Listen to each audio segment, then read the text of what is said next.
So once again, good, please be seated. So once again, good afternoon, class. So how are you today, class? Okay, so secretary, can you check the attendance for today? Okay, sir. Alright, so thank you so much. So now, before we jump into our topic for this afternoon, so let's have first our first activity. So this time we'll analyze the pictures. So first question is, what will be the cause of endangered species? Anyone? Yes, Mr. Santos. Well, sir, one of the cause of the species being endangered is overhunting of certain species. Alright, so that is correct also. Okay, so what another common factors that affect the causes of endangered species is habitat loss or pollution or everyday climate change or every disease and parasites. So that is why it is very important to address these causes and implement conservation mission to protect endangered species and preserve our biodiversity. Okay, so next question here is, how invasive species affect the balance of ecosystem? Yes, Mr. Lindisman. So they affect in a way that those species are not the natural species of that ecosystem. So if they were invading a new ecosystem, so they don't usually have the natural predator, which prey on them. So it will lead to a rapid of their reproduction, which causes imbalance to the natural ecosystem. Alright, thank you so much, Mr. Ledesma. So again, instruct the environment. So let's have our last question. So why there is a competition between species? What do you think? Why there is a competition between species? Yes, Mr. Lada. I think it's mainly because of the limited resources. Yes, that is correct. Okay? So because of the limited resources, if the resource cannot support both population, then lower economically or survival within the species are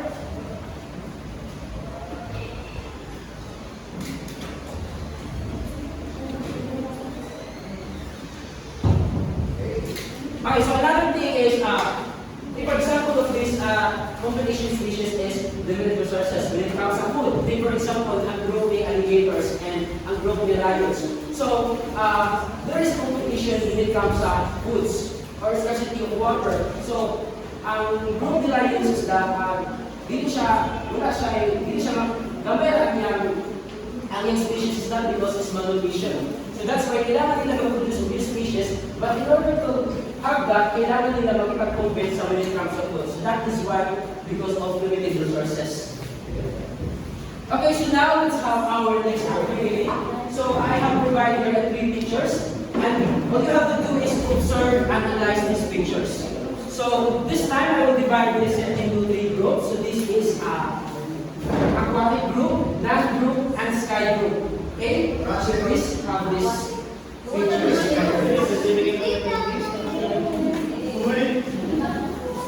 And also I have these species na para ma-recognize mo na po sa mga grupo. So this is land group, so can you make it up?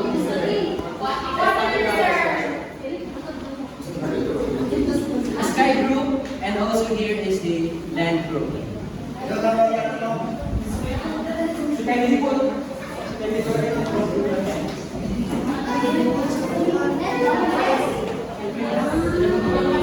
okay, so yes, you have 3 minutes to share your ideas.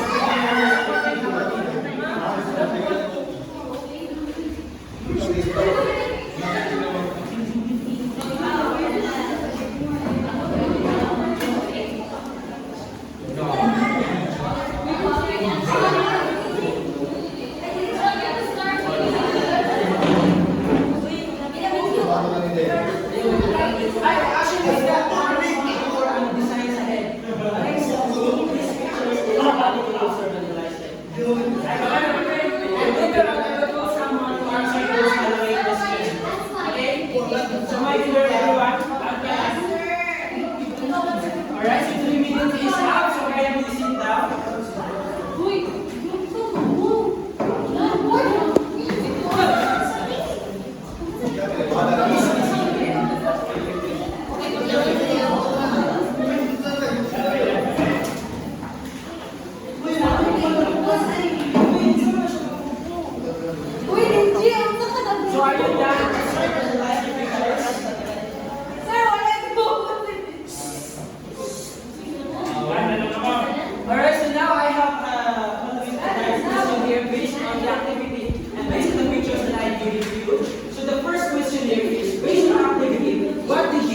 observe in these pictures? Anyone? Based on our activity, what did you observe? Based on the pictures. Anyone? Raise your hand. Yes, Mr. Santos? So there are three types of geography that was different from each other. So you can see for the first picture, we have the grass. Second is somehow you might describe that as a deserted. And then we have the last picture, which is ocean, which is dealing with school of fishes. Okay, so in short, we can see the different ecosystem. Okay? So the next question is, yes, Mr. Market Santos. Can you answer the next question? Is the image high or low biodiversity? Why? Based on this pictures. There are pictures that shows low biodiversity, and also there is a picture that shows high biodiversity. Alright, so thank you so much, Mr. Santos. So the next one is, what will happen if a pest attacks the rice plant? Yes, Mr. Ledesma. So of course, if a pest attacks the rice plants, so the field will be destroyed because they will feed on Yes, that is correct. So it will destroy and also destruction in the field. So the next question is, what biological component is present in the third picture? So yes, Ms. Picalbar. The question is, what biological component is present in the third picture?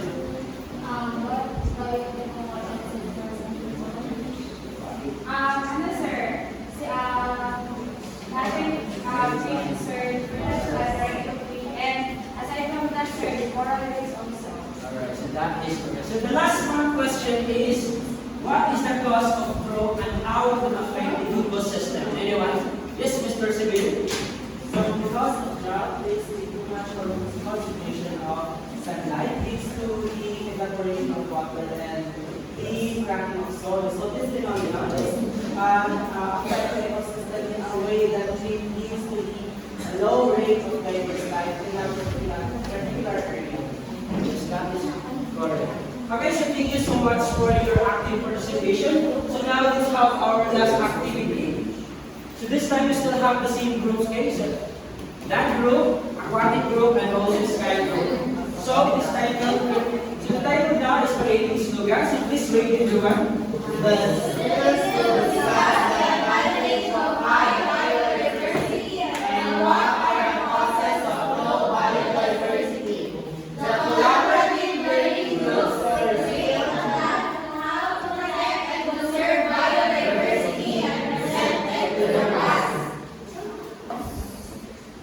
also the instruction please. Materials. Instruction. Student.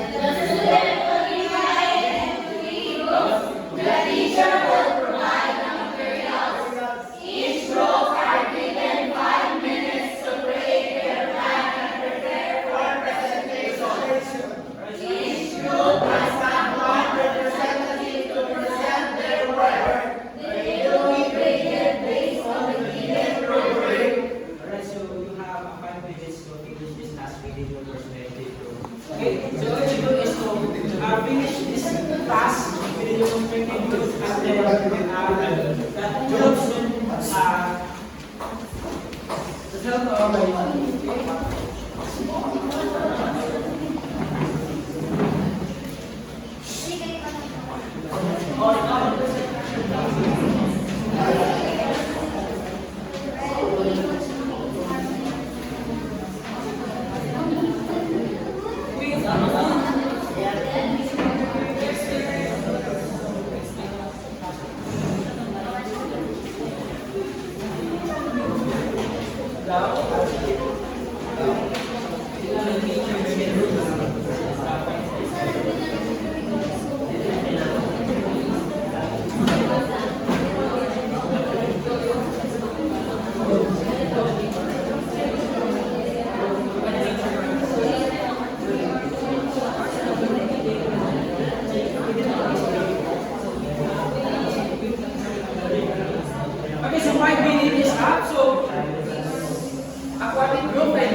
I, together with my classmate Dingy and the land group, our plan is United for Nature for a Brighter Future, because as we all know, collaboration is an important aspect of having a brighter future, so let us be united.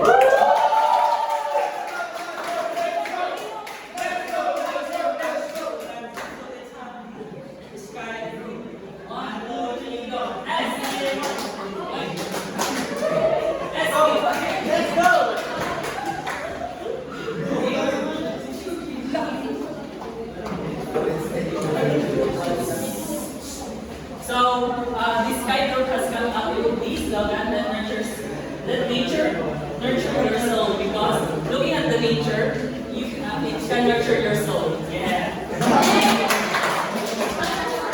Alright, so thank you so much for your active participation, guys. So now this time, let's have our topic for this afternoon, which the advantage of high biodiversity in maintaining the stability of an ecosystem. Okay, so please read the learning objectives. Alright,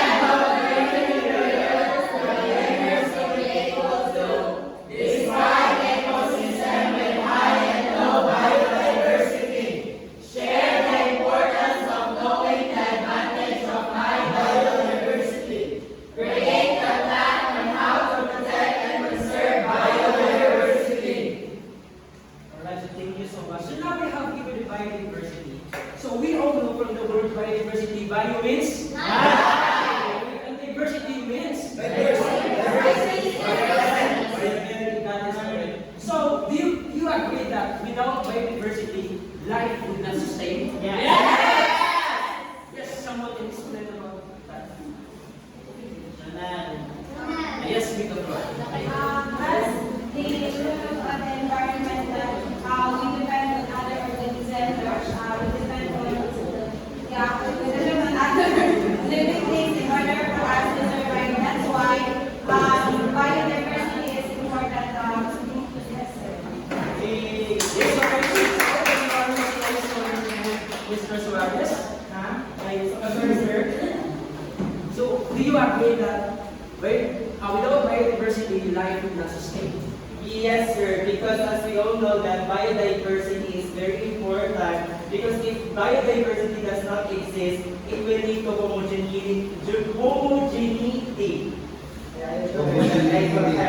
I pronounce it correctly. However, that homogeneity is a determining factor as to why life cannot be sustained, because of course, sir, biodiversity, mas dagan man mga scope sa mga animals, sa different plants, and with that, the harmonious relationship of each species will be sustained also if biodiversity is present. Alright, so thank you so much, Suarez. So yes, that is correct. No? So biodiversity, I do believe about the without biodiversity, life would not sustain. Because again, biodiversity is very important because it's the all forms of life on Earth. Okay, so including humans. So without the range of plants, animals, or microorganisms, we could have a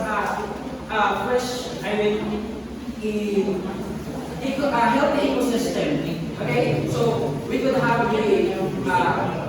nice na hangin or akong pagkakaroon sa day by day. Okay? So the next one is low biodiversity. So it's described an ecosystem does not have many different forms of life. So these are relatively small numbers of different life forms. So even though there's a lot of population in that particular area, as long as there's only a few species on that place, so on that place, we mean to say that is low biodiversity. And now, stability in ecosystem. A stable ecosystem is necessary to sustain its population across generations. It is where situations are held constant with negative response systems working within the ecosystem. So here is the following are the principles of ecosystem stability. So first is ecosystem dispose of waste and replenish nutrients by recycling all elements. And also ecosystem use sunlight as a source of energy. So we all know that sunlight is the primary source of energy of ecosystem. Okay? And yes, so the size of a consumer population is maintained such that overgrazing and other forms of overuse do not occur, and biodiversity is maintained. So again, biodiversity is very important because it supports all life forms on Earth. So here is the benefits of high biodiversity in preserving the balance of an ecosystem. So high biodiversity in ecosystem ensures stability, productivity, and resilience. It supports a variety of plant species, which leads to diverse crops. It also provides natural continuity for all organisms and enhances the ecosystem ability to withstand and recover from disaster. So biodiversity offers essential ecosystem services like water and soil protections, nutrient recycling, pollution control, and climate stability. So here is the twins to biodiversity. So humans are showered with numerous benefits obtained from high species biodiversity. However, their anthropogenic activities have become threats to biodiversity due to distractions by loss of habitat. So here's the human activities that treat biodiversity. So first is killing or clearing forest for farming. So this is a deforestation. So that's why this affect on the biodiversity. Why? Because kung wala yung kahoy, of course, low ang mga species. For example, mga langgam, wala sila yung mga kadapuan. Diba? And also, wala sila yung makuha na source ng mga food. Yes. Okay, so this is introducing invasive species. So one example here is ang mahogany. So we all know na ang mahogany is not native dito sa Pilipinas. So ang mahogany is pinapatay niya ang mga surrounding species na other na mga plants na. Yes. So again, pag mapatay ang mga trees, so wala yung source ang mga species, di ba? Wala sila yung makuha ng mga foods or anything. And illegal logging and indiscriminate mining, poaching also, which is illegal hunting and killing wildlife. And the last one is overfishing and hunting. So, makita natin sa social media, di ba, ng mga ganito na barco, which is the boss nila ng isda. At yung dagdag na kailan ng mga isda. Hindi makita natin, hindi na lang ang consume. Di ba? Which is sayang sa'yo, wala nilang nabalyo ang mga species sa dagat. Okay, so is there any clarification, any question or clarification with regards to alright, so I have a key question here to this understanding. So, first question is, how high biodiversity important in maintaining the stability of an ecosystem?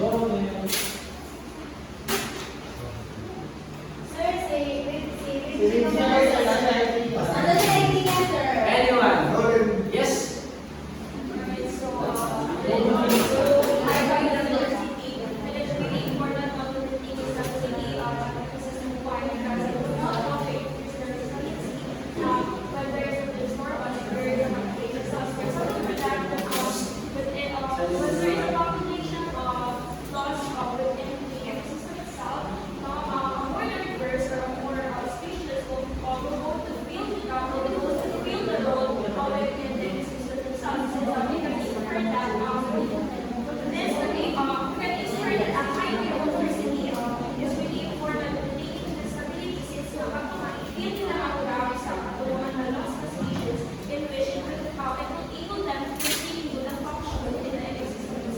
Alright, so thank you so much, Miss. Anyway, so the next question is, as a science educator, how can you protect and conserve biodiversity? Yes? As a science educator, protect by conserving biodiversity, syempre, una is dapat aware na sa mga nabuhan and also pilihan na magpapatawag kaya yung mga share ko sa social media, hindi lang alam. Also, pinag-take na sa ako sarili na natin, one like action, hindi na lang pag-ilaganda ng mga sila post na dapat, mabuhang niyo, kung hindi ka mag-ilong ang kanos ka pa, matawagan pa sa lahat.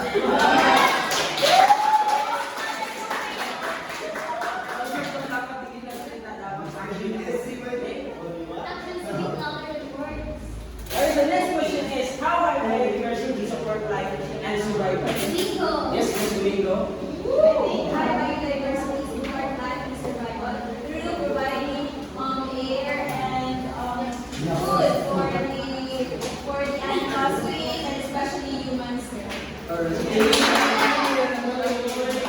Alright, thank you so much, Ms. Domingo.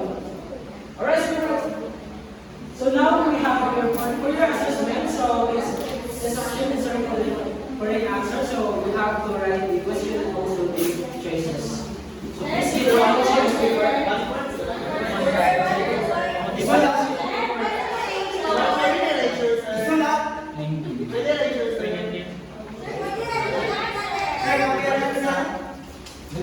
I said next.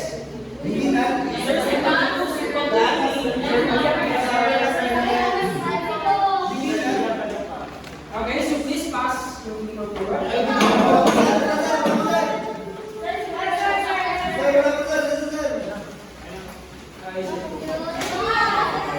Alright, so thank you so much. For your assignment, write your answer in the one sheet of paper. Please read it, everyone.